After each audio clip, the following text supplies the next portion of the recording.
वो सब कुछ है, भगवान नहीं दिखते वो सब कुछ है, और जो ये सारा जगत दिखता है वो है कुछ, दिखता है कुछ और। तो इसमें हम भ्रांति में भटक रहते हैं, फंस जाते हैं। तो ये भ्रांतियां यदि दूर करनी है, माया को दूर करना है, मायापति को पाना है, तो फिर सत हरि भजन, बस ये हरि भजन करते रहे। हरिओम हरिओम हरिओम, बस। और आप देखो आपका जीवन कैसा बन जाता है। कोई भी नाम जाप जिस जो आपको पसंद है इसका जाप आप कर सकते हैं। वो भजन है, प्रभु भजन है, प्रभु भक्ति है। और आप देखना कि कितनी शांति मिलती है, कितनी बुद्धि में बदलाव आ जाता है। तो ये प्रयोग का मामला है, मैं बार बार दोहराता हूं। प्रयोग करेंगे तब पता चलेगा। ये कहने की कोई कथा नहीं है, वार्ता नहीं है।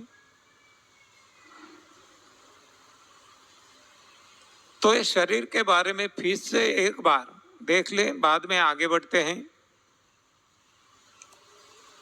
ये शरीर, ये काया, ये स्थूल देह जो हार्ड, हड्डियां, मांस, मज्जा, रक्त, ब्लड, खून से बना है, जो दिखता है स्थूल है,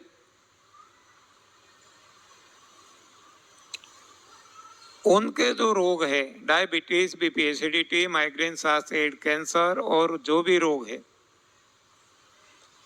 उन सभी रोगों का कारण केवल एक है, गंदगी। और वो गंदगी एक खान पान से है। ये गंदगी को यदि हटा दे, साफ कर ले, तो रोग हट जाते हैं।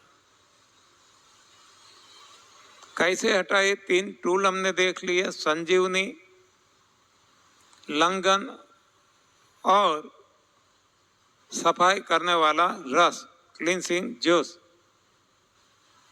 अब इसके सहारे हम समझते हैं इंद्रियों के दुख।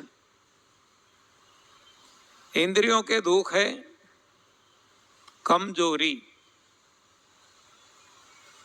हमारी इंद्रियां हैं, कर्मेंद्रिया, ज्ञानेंद्रिया, कमजोरी आ जाती, चल नहीं सकते, वजन उठा नहीं सकते।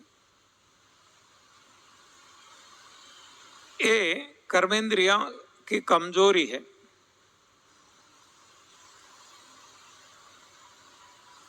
देख नहीं सकते अच्छी तरह से, आंखों की रोशनी कमजोर हो गई है, ऊंचा आवाज सुनाई देता है यानी कि कम सुनाई देता है, वो कान की श्रवण शक्ति की कमजोरी है। ऐसे एक ज्ञानेंद्रियों की कमजोरी है। तो कमजोरी इंद्रियों का रोग है। अब हमने देख लिया सभी रोगों का कारण एक है, और वो कारण है गंदगी। तो यहाँ इंद्रियों के रोग, कमजोरी, उसका भी कारण वही है, गंदगी। लेकिन यहाँ कौन सी गंदगी है? वहां जो गलत खाना खाया, अपच रहा, इससे कूड़ा कचरा इकट्ठा हुआ, वो गंदगी थी। यहाँ कौन सी गंदगी है? जो हमने देखा सड़ता है, इससे बेस्वाद बन जाता है, एसिडिक बन जाता है। तो एसिड है वो यहाँ इंद्रियों के रोगों की गंदगी है। इंद्रियों में जब गंदगी बढ़ जाए, एसिड भर जाए, एसिड की मात्रा बढ़ जाए, तब इंद्रियां कमजोर होने लगती है। तो यदि हम ये गंदगी हटा दें तो हमारी कमजोरी दूर होकर शक्ति जागृत होगी। तो एसिड को कैसे हटाएं? इसके लिए भी टूल एक है, लंघनम परम औषधम। लंघन लंघन को और ज्यादा आगे बढ़ाएंगे, 8 घंटों से और ज्यादा ताकत महसूस करने लगेंगे, क्योंकि एसिड हट जाएगा।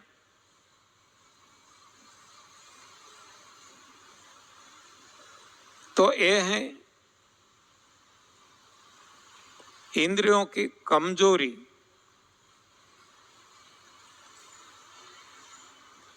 गंदगी, इसको हटाने का तरीका।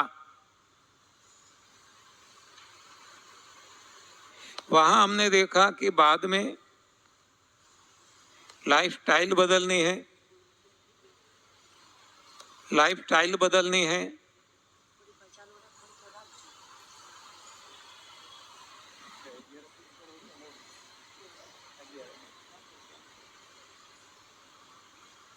तो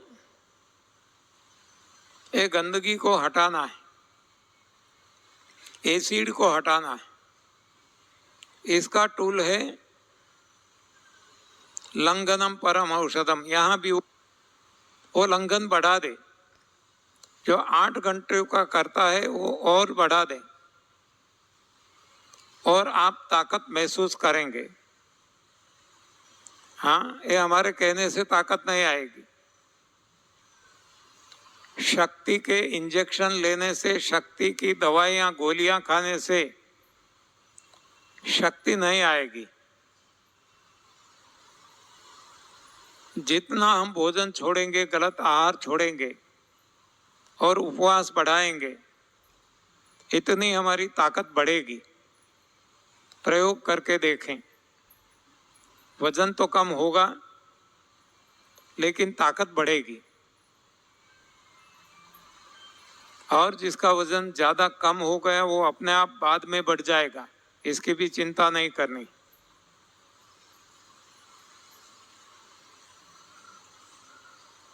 तो अब फिर से शरीर में एसिड जमा ना हो, इसके लिए जो लाइफस्टाइल है वो हमें बनाना है। एसिडिक भोजन ना खाए, जिससे एसिड बनता है वो हमने देखा कि सब भी गलत आहार से एसिड बनता है। यानी कि अनाज, दाल,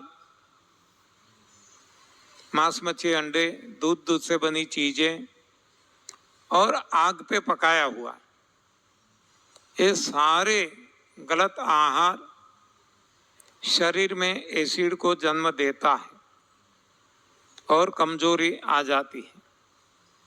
तो अब हम भोजन बदल देंगे और ऐसा भोजन खाएंगे कि जिससे एसिड ना बढ़े।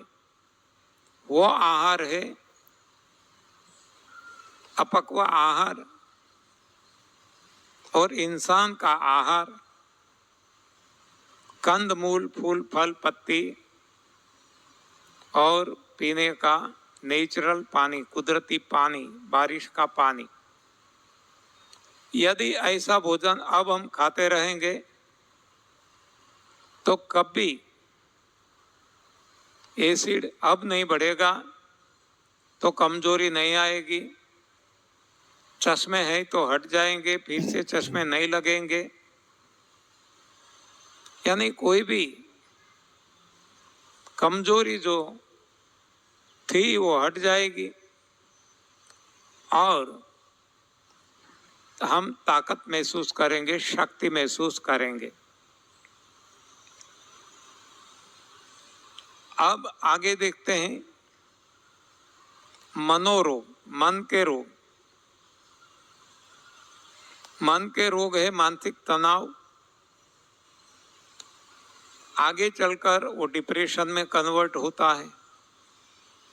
ये भी जब बढ़ जाता है तब इंसान सुसाइड करने को सोचने लगता है, आत्मघात, आत्महत्या। तो ये मनोरोग है। इच्छा और आसक्ति के कारण होते हैं। रोग हमने देख लिए, और इसकी जो गंदगी है वो इच्छा और आसक्ति है। रोग है मेंटल टेंशन, डिप्रेशन, और कूड़ा कचरा है, गंदगी है इच्छा और आसक्ति। इच्छा जिसको हम डिजायर कहते हैं, आसक्ति जिसको हम अटैचमेंट कहते हैं।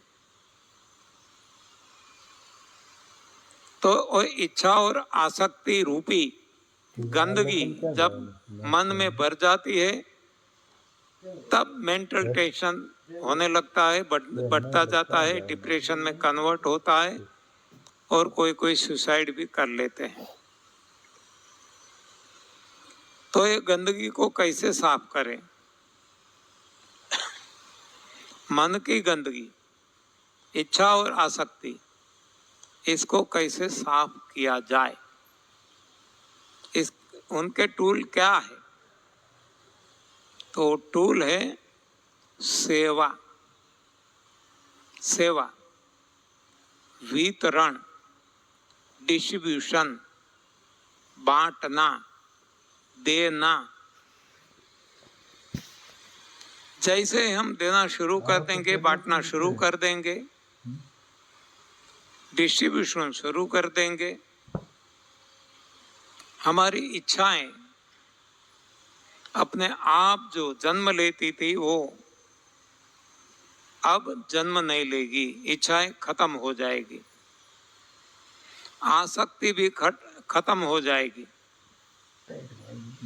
अब इच्छा और आसक्ति के बिना हमारा जीवन प्रभुमय बन जाएगा। अब न पद, न प्रतिष्ठा, न पैसा, न परिवार, किसी की ना इच्छा है ना आसक्ति है। तब हम प्रभु से जुड़ जाएंगे। तो ये प्रभु प्राप्ति का मार्ग है। इसमें पहले दो जो हमने दिखाए वो तप में था, देह और इंद्रियों के बारे में। वो तप से साफ होता है, जबकि ये है सेवा से साफ होता है। ये गंदगी सेवा से, डिस्ट्रीब्यूशन से, देने से। क्या आप भी अपनी फाइनेंशियल गोल्स को लेकर कंफ्यूज्ड हैं? Don't stress, start investing in mutual funds. Short term goals.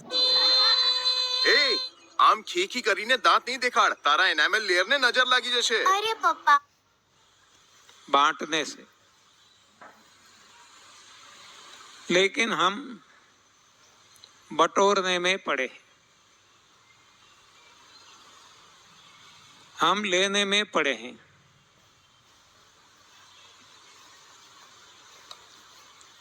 देना हमें पसंद नहीं, देते हैं तो भी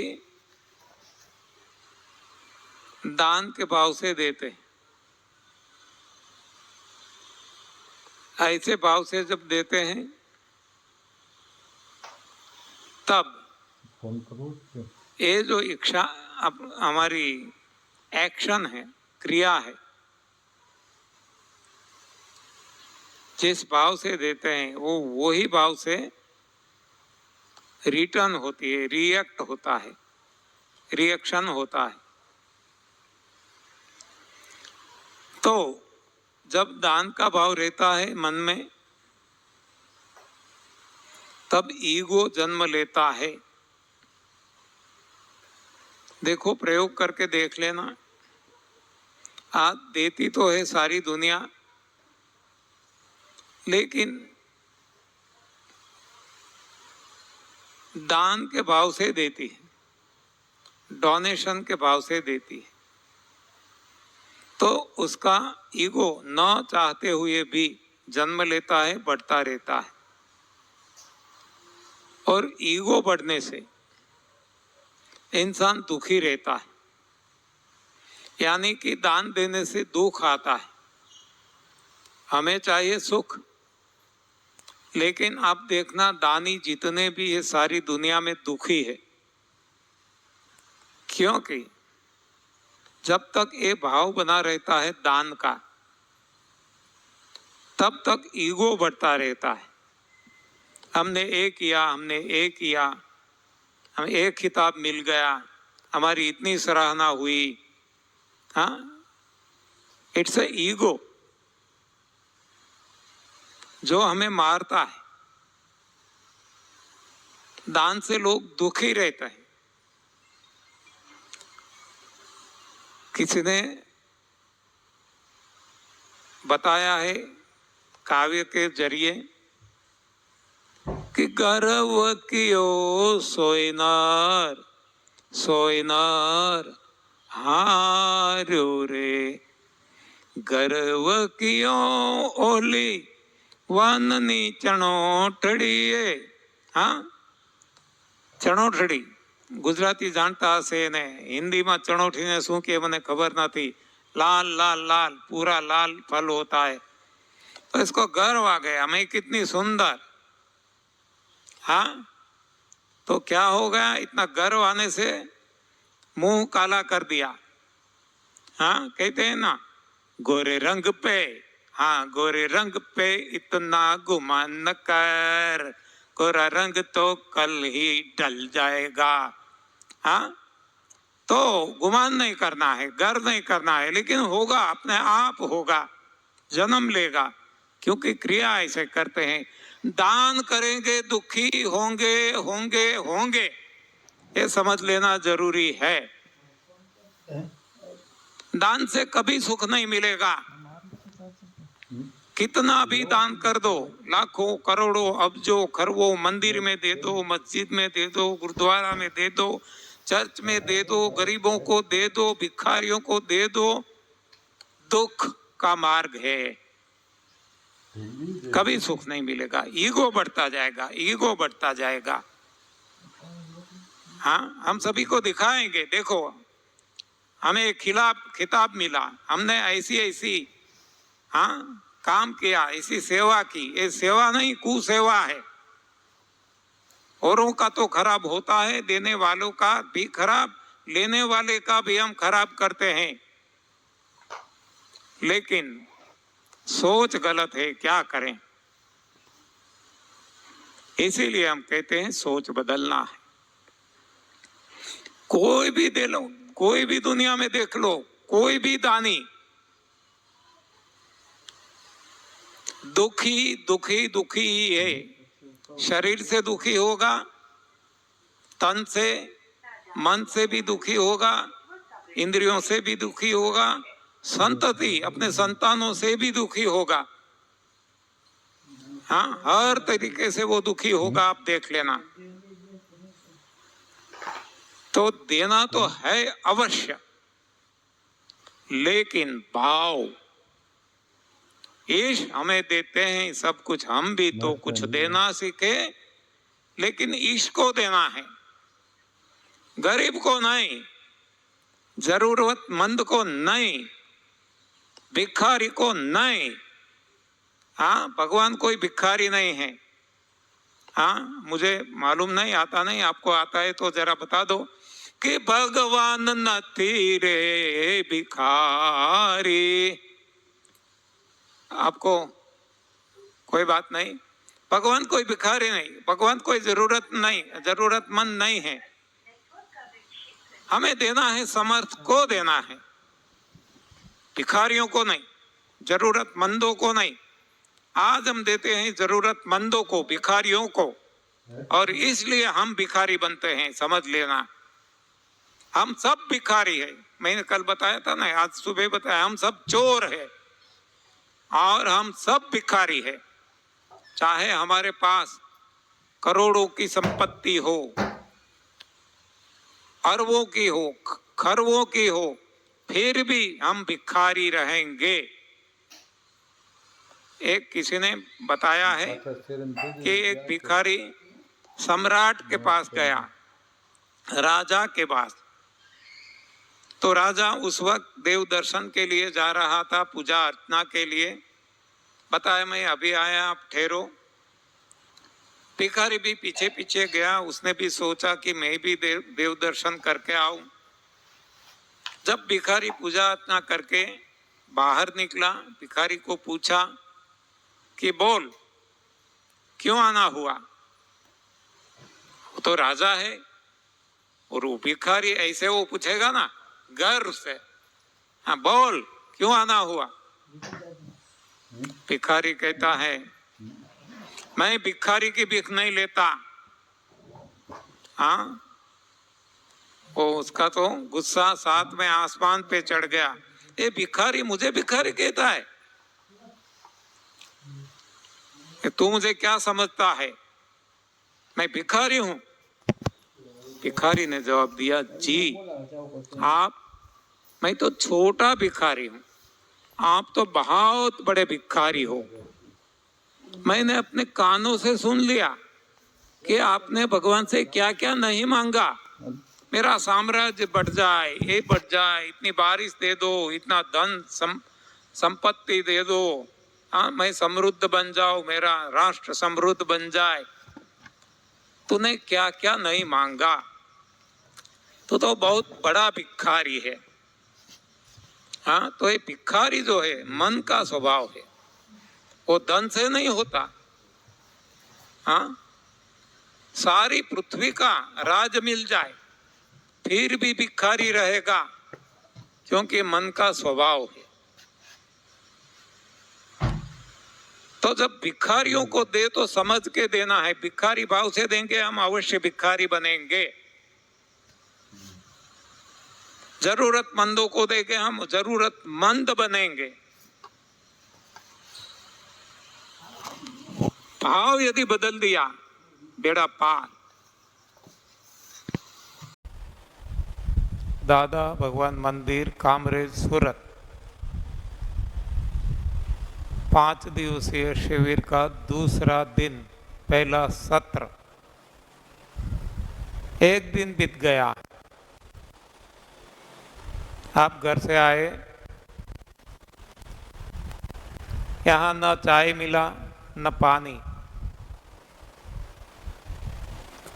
यहाँ ये लोग कहते हैं कि आज तक जो हमने खाया ना हम खाते हैं ना खाने देते हैं। तो आपको कैसा लगा? कैसा लगा? हाँ, तो ऐसा खाना जो गलत खाना है, जो पचता नहीं है, जो रोगों को जन्म देता है, ऐसा खाना ना यहीं खाया जाता है ना खाने को दिया जाता है। फिर भी दुनिया बहुत बड़ी है, विशाल है। यहाँ भी किचन लगा हुआ है, बाहर भी रोड पे आप निकलेंगे बहुत कुछ मिलेगा। अब आप पर निर्भर करता है कि आपको सही खाना खाना है, डिजाइंड फूड, या रोगों को जन्म देने वाला गलत आहार खाना है। आपको कोई नहीं रोकता।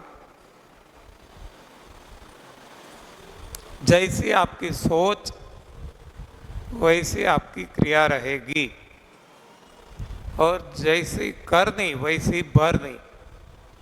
जैसी क्रिया करेंगे उस हिसाब से प्रतिक्रिया होगी।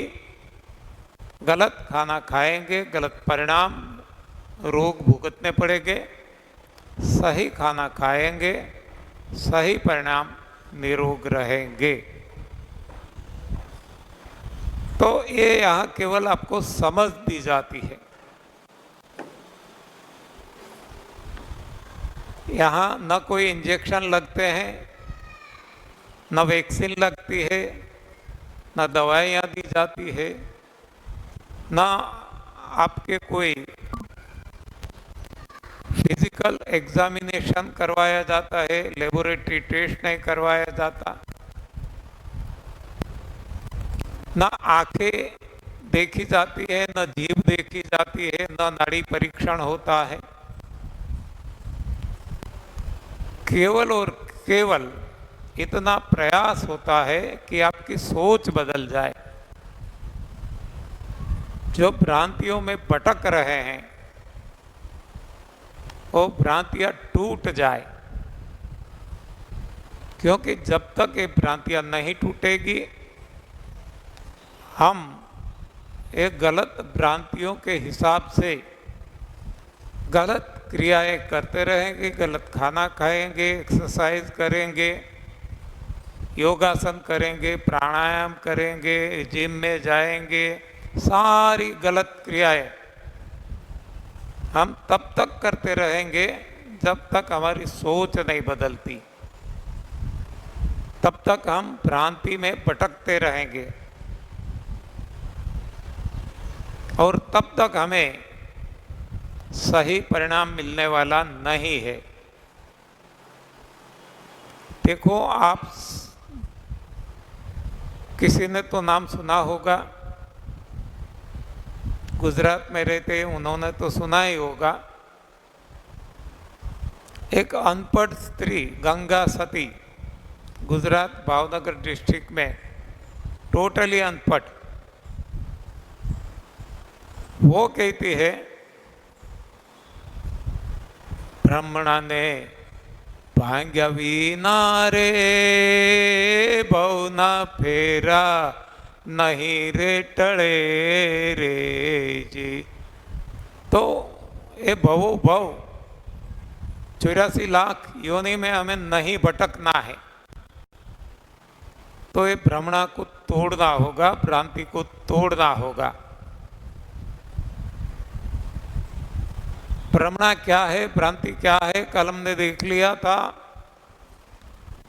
मृग को जहाँ जल नहीं है वहाँ दिखता है, जिसको हम मृग जल कहते हैं, ये भ्रांति है नहीं, फिर भी दिखता है कुछ और, दिखता है कुछ और, इसको भ्रांति कहते हैं। तो ये भ्रांति से हमें बाहर आना है। कौन सी भ्रांति में हम फंसे हैं? मान लो हमारा मानव जीवन सारा भ्रांति में फंसा हुआ है, हम भटकते रहे हैं। पहली भ्रांति है माया, मैं और मोर ते माया, ये मेरा है, मेरा है, मेरा है, मेरा देह है, मेरा बेटा है, मेरी बेटी है, मेरी पत्नी है, मेरे माँ बाप है, कोई किसी के नहीं है।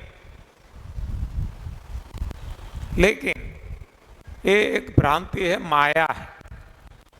अपना कोई है तो कौन है? वो है अपने भीतर जो है भगवान, परमात्मा। लेकिन हम भीतर नहीं जाते, बाहरी दौड़ लगाते हैं।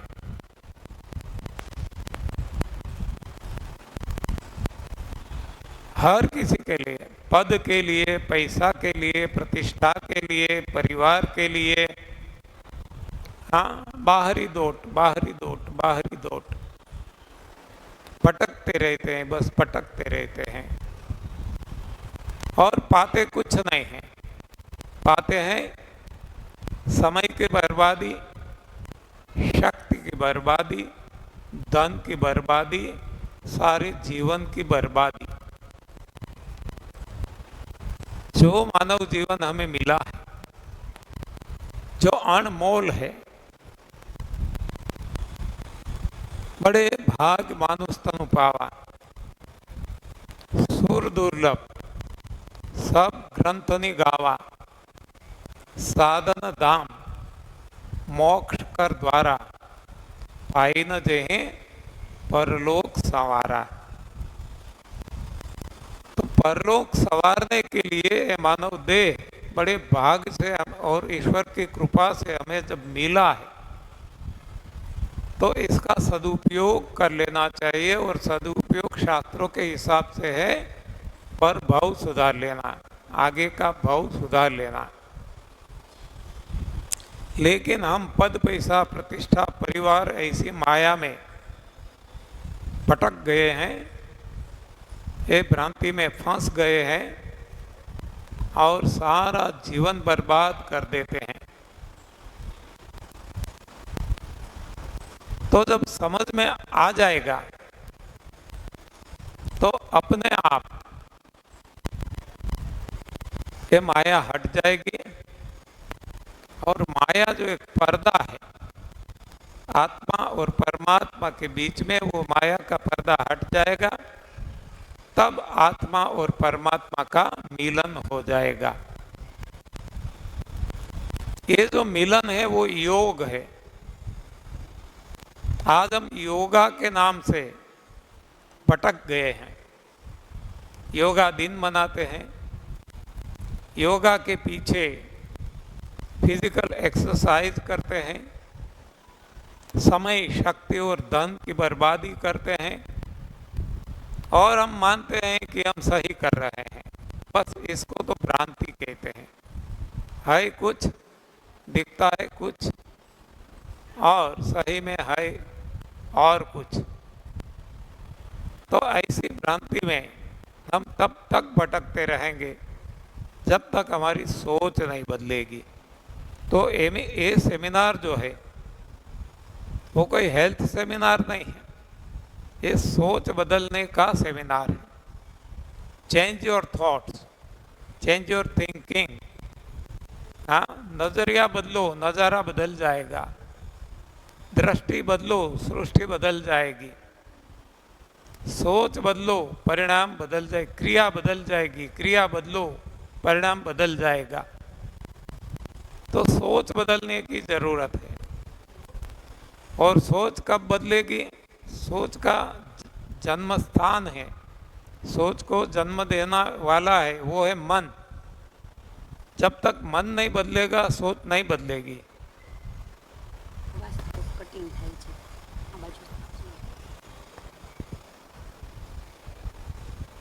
जब तक सोच मन नहीं बदलेगा सोच नहीं बदलेगी।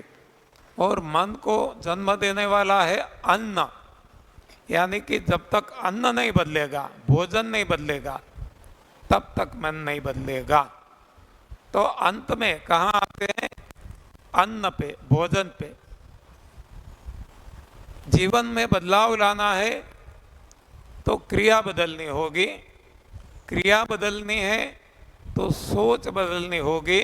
सोच बदलनी है, मन बदलना होगा। मन बदलना है, अन्न बदलना होगा। और अन्न बदलना हमारे हाथ में है। और कुछ हम नहीं बदल सकते, नहीं मन को बदल सकेंगे, नहीं सोच को बदल सकेंगे, किसी को हम नहीं बदल सकेंगे। अन्न को बदल सकते हैं। इसीलिए यहाँ अन्न पे, भोजन पे जोर दिया जाता है। जैसा अन्न वैसा तन। अन्न बदलेंगे, तन निरोग हो जाएगा। आज जैसा अन्न हम खाते हैं वैसा तन बन गया है। अन्न गलत खाते हैं, तन रोगिष्ठ हो गया है। जैसे ये अन्न में बदलाव करते हैं तुरंत इसमें तन में बदलाव आ जाता है। जो रोगी तन है निरोग हो जाता है। और जैसे अन्न में बदलाव करते हैं, तन तो बदलता है, साथ साथ मन भी बदलता है। और जैसे ही मन बदलता है सोच बदलने लगती है। जैसे सोच बदलने लगती है, क्रिया बदलने लगती है, कर्म बदलने लगते हैं। और जैसे कर्म बदल जाते हैं, जीवन बदल जाता है। तो ये जीवन के में बदलाव लाना है तो भी मूल में जाना पड़ेगा। और मूल है अन्न, अनाज। अनाज जिसको हम समझते हैं बाजरी, चावल, गेहूं, ये नहीं, ये अन्न नहीं। अन्न यानी भोज्य पदार्थ, भोजन के पदार्थ जो हम खाते हैं, हर किसी के लिए अन्न बिलग बिलग है, वो कल हमने देख लिया। वनस्पति के लिए अन्न है हवा और प्रकाश, पक्षियों के लिए अन्न है दाने, जिसको हम अनाज व दालें कहते हैं, ग्रेन्स एंड पल्सेस कहते हैं। पशुओं के लिए ग्रास ईटर या तो तृण आहारी, ऐसे पशु गाय भैंस घोड़ा बैल, इन सभी के लिए अन्न है घास। शेर चीता बाघ वरु, ऐसे मांसाहारी प्राणियों के लिए अन्न है मांस। तो अन्न यानी भोजन जो खाया जाता है, जो हर कोई खाते हैं, वो उनके लिए अन्न है, भोजन है। और जो समंदर में रहते हैं, पानी में रहते हैं, वो जो खाते हैं वो उनके लिए अन्न है।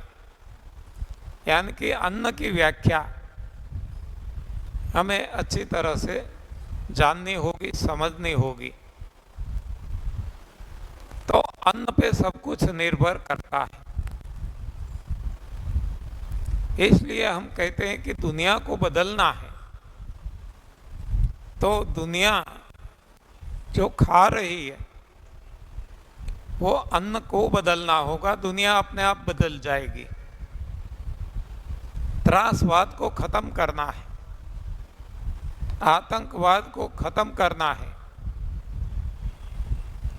तो बमबारी करने से, गोलामारी करने से, सर्जिकल स्ट्राइक करने से, बुलडोजर चलाने से कभी वो खत्म होने वाला नहीं है, नहीं है, नहीं है। ये समझ लेना जरूरी है। चाहे सारी दुनिया एकजुट हो जाए, फिर भी त्रासवाद को, आतंकवाद को, गुंडागिर्दी को वो खत्म नहीं कर पाएगी जब तक अन्न नहीं बदलेगा। इसलिए जो भी प्रयास आज किए जा रहे हैं सारी दुनिया में, गलत दिशा के प्रयास है। जो भी, कोई फायदा नहीं है। आज देखो, गलत सोच के कारण जो राजनीति है, राजनीति करने वाले लोग हैं, वो लुभावने वचन देते हैं,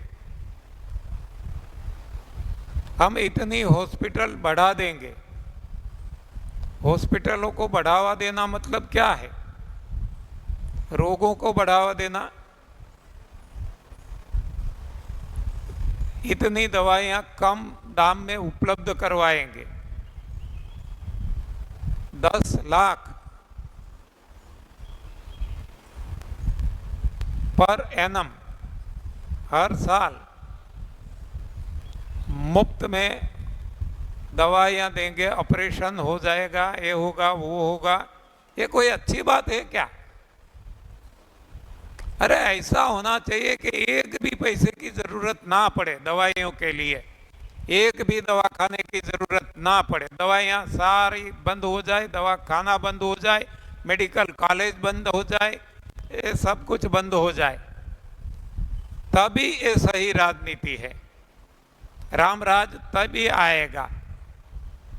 ये हॉस्पिटलों बढ़ाने से नहीं आएगा, आतंकवाद को खत्म करने की कोशिश से नहीं आएगा।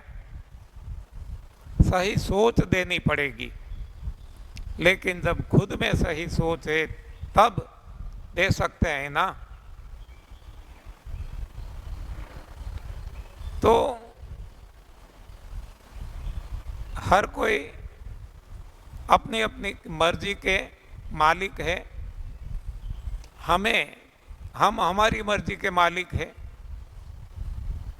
तो कम से कम हम तो सुधार करें, हमारी सोच तो बदले, हमारा जीवन तो बदले।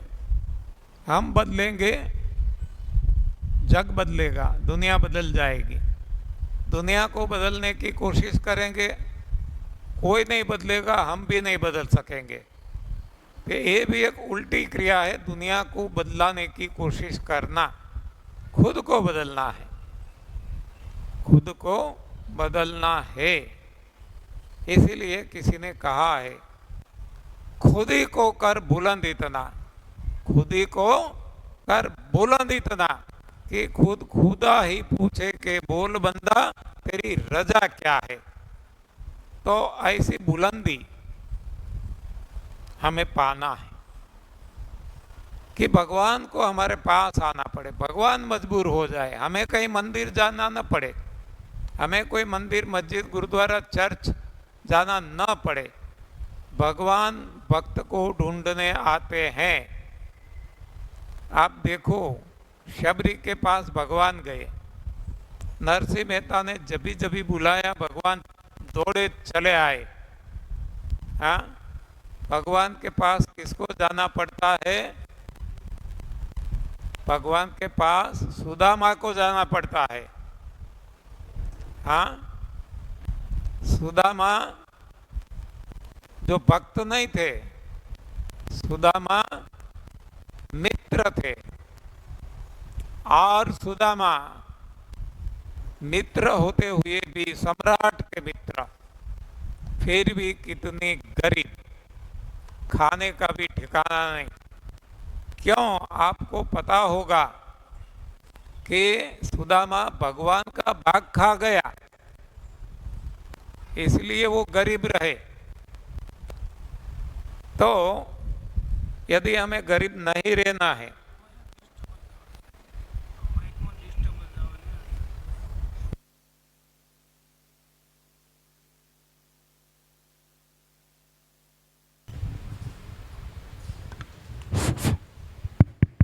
हेलो, तो हमें सुदामा की तरह गरीब नहीं रहना है, तो हमें भगवान का भाग खाना नहीं है, भगवान को लौटाना है। दिया है सब कुछ भगवान ने। श्रीमद् भगवद गीता में भी भगवान ने कहा है कि देव आपको देंगे मानव को, और आप मानव देव को देते रहना। हाँ, अरस परस। तो देव आपको देते रहेंगे और आप सुखी रहेंगे। लेकिन जो ऐसा नहीं करते और खुद खा जाते हैं, तो वहाँ भगवान ने आगे बताया है कि जो देवों को नहीं देते और खुद अपने लिए खाते हैं, खुद खा जाते हैं, वो स्तेन है। स्तेन यानी चोर है, और चोर को तो सज़ा मिलेगी ही। तो हम सब चोर है।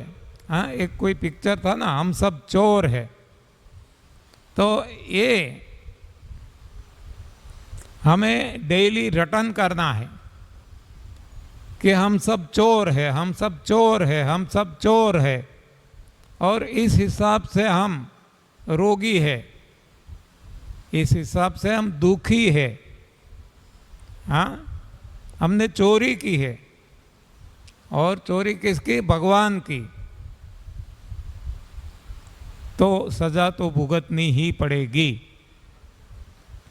तो अब क्या करें? भगवान ने जो हमें आदेश दिया है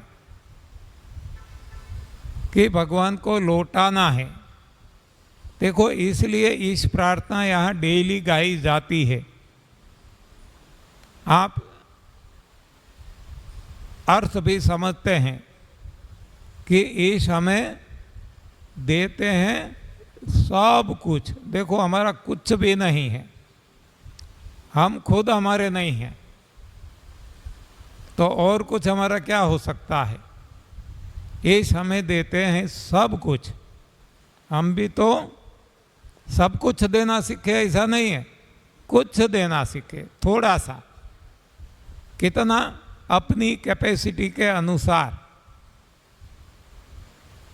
शास्त्रों में कहा गया है दशांश, टाइथिंग, 10वां हिस्सा। लेकिन इतना भी यदि नहीं दे सकते तो जितना भी दे सके वहाँ से शुरू करें। देखो, हमने ये भी कल बताया आपको कि रोगों को हटाना है, तो रोगों का कारण जानना पड़ेगा। कारण हमें पता चल गया, वो कारण है गंदगी। जब गंदगी कारण है तो निवारण भी पता चल जाता है। निवारण है गंदगी को हटाना। तो गंदगी को कैसे हटाएं वो भी आपको बताया गया है। इसमें एक आपको जो बताया गया है संजीवनी, यानी कि बड़ी आंत को सादे पानी से, जिसको हम एनिमा पोट कहते हैं, तो इसका उपयोग करके बड़ी आंत को साफ करना है। कितने लोग आज बड़ी आंत साफ करके आए हैं? ओके, धन्यवाद। आपके लिए तालियां, आपके खुद के लिए तालियां। आप आपको धन्यवाद दीजिए। हाँ, अच्छी बात है। तो आपको कुछ अनुभव हुआ होगा, वो आप जब आपको कहा जाए तब बताना कि कैसा लगा। जिसने फर्स्ट टाइम एनिमा लिया, संजीवनी क्रिया की, कितने लोगों ने फर्स्ट टाइम लिया? फर्स्ट टाइम बहुत सारे लोग हैं, लगता है कम से कम 50% तो है। तो उनके अपने अनुभव कैसे रहें वो आप बताना जब यहाँ से हम आपको कहेंगे। और जब तक आप यहाँ आए, दिन में 3 बार बड़ी आंत को साफ करना है सादे पानी से, संजीवनी क्रिया से, एनिमा पोट की मदद से, संजीवनी पात्र की मदद से। एक तो आप करके आए होंगे सुबह। अब दोपहर विश्राम, आराम में जब आप